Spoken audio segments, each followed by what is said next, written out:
Баяғыда Баян ауылдың Асқар тауларының етегінде бір ерекше бала дүниеге келді. Оның есімі Қаныш еді. Кішкентай Қаныш тастардың сырын ұғуға құмар болды. Ол тау-тасты кезіп, әр тастың тарихын тыңдайтын. Уақыт өте келе, ол үлкен қалаға оқуға аттанды. Оның арманы туған жерінің байлығын халқына қайтару еді.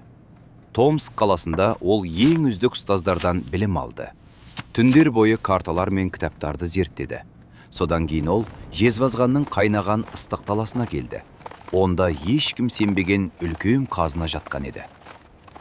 Шетелдік ғалымдар, мұнда мыс жоқ десті.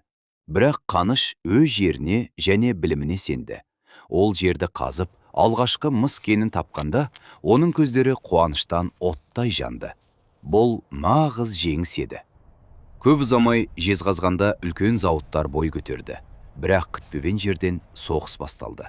Ел басына ауыр күн туды. Жау темір сауытты танктермен келді. Оларды тоқтату үшін марганец керек еді. Қанышқа Мәскеуден қоңырау шалынды.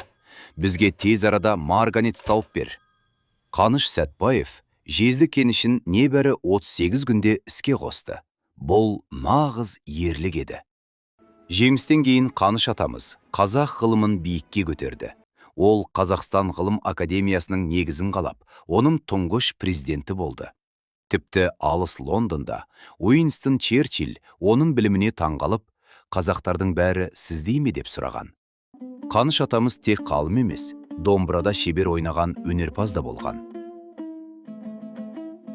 Ол жас ғалымдарға жол көрсетіп, сендер елдің болашағысыңдар деп үйретті. Бүгінде оның есімі аспандағы кішкентай планетаға да берілген.